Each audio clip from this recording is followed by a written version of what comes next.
안녕하세요. 김오디널입니다.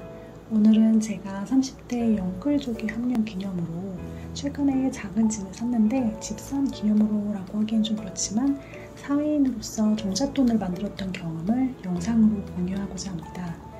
제가 사회생활을 한 지 10년이 넘었는데 앞서 살아온 선배에게 조언을 들었더라면 좋았을 것 같다는 생각을 했었거든요. 일단 그래서 이번 영상을 제작하게 되었고, 일단 저는 38살이고 혼자 살고 있습니다. 결혼을 했다면 돈을 모은 재정 상황이 달랐을 수도 있고 아기가 있다면 좀 더 변수가 많았겠지만 일단 기본적인 생활 패턴이 몇 년 동안은 거의 비슷했어요. 그에 대한 기반을 깔고 말씀드릴게요. 제가 처음에 집을 샀다고 말씀드렸는데 저 같은 경우는 37살에 시드머니 2억을 모아서 대출받아 집을 산 케이스예요. 요새 2억이면 크다면 크고 작다면 작은 돈인데 특히 잘 사시는 분들은 부모님이 지원해 주시는 경우가 많더라고요. 일단 제 경우는 부모님한테 받은 돈이 없고 모두 근로소득이고 별도 재테크 없이 예적금만으로 모았어요. 그리고 중소기업에 다니고 있습니다. 오늘 동영상이 사실 별거 없는 이야기지만 3가지 정도 정리해서 말씀드릴 건데 무엇보다 저랑 비슷한 케이스면서 사회 초년생 분들에게 도움이 됐으면 합니다. 요즘 그런 말이 있잖아요. 사회인이 돼서 정말 무서운 것은 내가 아무것도 하지 않으면 아무 일도 일어나지 않는다는 그런 말이 있는데요. 저는 일단 대학에 가서 어찌어찌 졸업을 하게 됐고 사회에 나오게 되었는데 그 뒤에는 뭔가 막막하더라고요. 본인 스스로가 어떤 환경에 있고 앞으로 어떻게 살고 싶고 그러려면 어떻게 해야 할지 계획을 세우는 것이 정말 중요한 것 같습니다.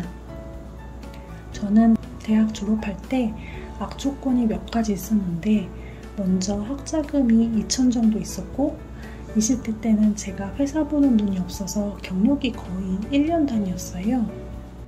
그리고 30대 초반 첫 독립을 하기 전까지 본가가 반지하에서 살았습니다. 저와 같은 환경인 분들도 분명 계시리라 하는 생각에 말씀드리는 거고요. 제가 누군가에게 조언을 들었더라면 하는 제 심정을 아시겠죠? 여기서 종잣돈 모으는 첫 번째 말씀드릴게요. 바로 고정적인 수입입니다. 정말 단순하고도 당연한 이야기라 이게 팁이야 하실 텐데 적게 벌어도 고정적으로 저축을 하느냐 마느냐가 정말 큰 차이예요. 제가 회사 보는 눈이 없었다고 했는데 그게 무슨 이야기냐면 회사의 재정 상황을 정확히 파악하지 않고 들어가서 입사해서 다니다가 망하고 이런 식으로 부도가 나는 걸 2번 겪었어요. 이런 상황이 아니었더라면 좀 더 안정적으로 돈을 모으지 않았을까 하는 생각이 듭니다. 그리고 종잣돈 모으는 두 번째, 절약입니다. 먼저 주거 형태에 대해 말하고 싶은데 다들 아시겠지만 될 수 있으면 가능한 만큼 독립을 하지 않고 본가에서 사시는 게 좋습니다. 가족과 사이가 안 좋거나 거주 상황이 별로더라도 자취 생활을 하지 말고 집에서 버티는 걸 추천하고요. 정말 힘들다, 돈을 버는데 집중을 할 수가 없다 하면 최소한의 자금을 모아서 중기청 대출을 받아서 차라리 전세로 나오는 게 조금 낫습니다. 저는 처음에 월세로 독립을 했는데 돈이 너무 아까워서 출퇴근 시간을 포기하고 임대아파트에 들어갔어요. 이런 식으로 임대아파트나 행복주택 같은 나라에서 주는 복지를 최대한 이용하는 것이 좋습니다. 그리고 씀씀이에 대해 말하자면 제가 사회생활 시작할 때는 약간 라떼 이야기이긴 한데 최저시급이 4,000원 정도였고 월급이 110만 원 정도였어요. 이게 정말 한 줌이라 학자금을 갚고 필수적인 비용을 쓰고 나면 남는 돈이 별로 없잖아요. 그럼 하고 싶은 거 다 하고 쓰고 싶은 거 다 하면 저축을 못 하겠더라고요. 그래서 제가 돈을 딱 모으기 시작한 시기에는 마음을 굳게 먹고 해외여행도 안 가고 떡볶이 같은 것도 그냥 안 사 먹었어요. 여기서 떡볶이는 엽떡같이 2만원씩 하는 거 아니고 분식집 3,000원짜리인데도 3,000원이 아까워서 꼭 참았어요. 물론 집에서 등록금을 대주시고 외식 비용 내주시고 명품 선물 해주시는 집이라면 당연히 모두 다 누리셔도 돼요.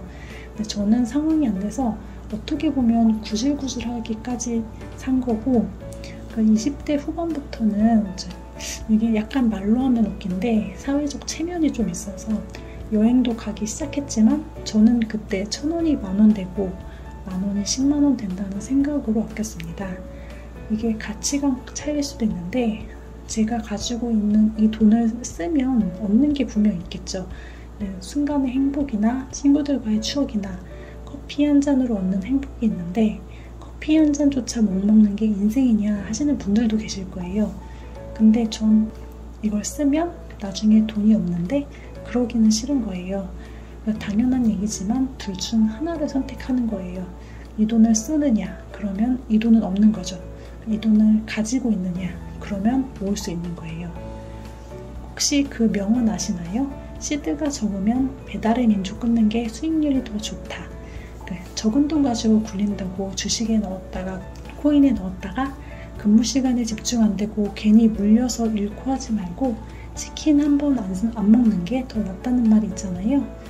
물론 한 번에 크게 벌 수도 있는데 크게 잃을 확률도 분명 있다는 거죠. 이율 높은 적금 찾기보다 쇼핑 한 번 참는 게 수중에 남는 돈이 더 많다는 점, 지금 돈을 벌기 시작한 분들은 꼭 기억하셨으면 좋겠습니다. 마지막 세 번째는 추가 수입을 만드는 것입니다. 제가 학자금을 31살에 다 갚았는데 다 갚고 계산해 보니까 전 재산이 4천만 원이 있었어요. 그때까지는 절약과 예적금으로 살았는데 이렇게 아등바등 했는데도 4천이면 이렇게 하다간 돈을 생각보다 너무 못 모을 것 같은 거예요. 벌써 31살인데 그래서 수입을 늘려야겠다는 생각으로 투잡을 시작했습니다. 저는 디자이너라 외주를 받아서 추가 수입을 얻었는데 그 방법들 중 크몽에 관한 이야기는 이전에 영상을 올렸었고요. 다른 방법들이 궁금하신 분들이 계신다면 좀 더 자세한 내용을 알려드리도록 하겠습니다. 아무튼 저는 그때 상사랑 너무 안 맞아서 그만둘까 엄청 고민했었는데 앞서 말씀드린 것과 같이 몇 번 부도난 회사를 다니다 보니까 경력이 다 짧아서 쉽게 그만두지를 못하겠는 거예요. 그래서 버텼는데 제가 드리고 싶은 말씀은 회사가 마음에 안 들거나 월급이 적더라도 바로 그만두는 것보다 계속 회사를 다니면서 추가 수입을 만드는 것이 몇 달 동안 공백기로 지내면서 돈만 쓰는 것보다는 훨씬 낫습니다. 제가 정리하자면 고정 수입, 절약, 추가 수입, 정말 이렇게 심플한 방법으로 특별한 꿀팁을 기대하신 분들께는 죄송하지만 이렇게 해서 제가 34살에 1억을 모았고요. 그리고 37살에 2억이 됐는데 돈을 모으기 시작하면 점점 모으는 속도가 빨라진다고 하는 게 빈말은 아니구나 실감이 난 게 제가 25살에서 31살까지 6년 동안 4천을 모으고 학자금 2천이 있었으니까 6년에 6천이면 1년에 1,000만 원씩 모은 거죠. 그리고 34살까지 한 4년 동안은 6천을 더 모아서 1억을 만들었으니까 이때는 1년에 1,500만 원씩 모은 거고요. 그리고 한 3년 안에 다시 1억을 모아서 2억이 됐을 땐 1년에 3천 정도씩 모아서 37살까지 2억이 된 거예요. 제가 이전에 월급과 추가 수입 영상은 올리긴 했는데 저도 막상 2억이 되고 계산을 해봤을 때 조금 놀랐어요. 생각보다 제가 저축을 많이 했구나 싶어서 그랬는데 제가 몇 년 전까지만 해도 4천밖에 없었는데 정말 뿌듯하고 앞으로도 열심히 살아서 돈을 모을 수 있겠다, 열일을 하자라는 다짐도 들고 그랬어요. 아무튼 여기까지가 정말 별거 없지만 제가 종잣돈 2억을 만든 이야기고요. 정말 이게 엄청 큰 돈도 아니고 솔직히 제 나이에 더 많이 가지신 분도 계신 거 알아요. 근데 아무것도 가지지 않은 사람도 할 수 있다는 말씀을 드리고 싶었고 혹시라도 난 안 될 거야, 이렇게 사는 게 맞는 걸까 하시는 분들도 저도 그동안 혼자서 엄청 많이 고민을 했었는데 저랑 함께 힘냈으면 좋겠습니다. 시간 내셔서 영상 봐주셔서 감사합니다. 오늘도 좋은 하루 되세요.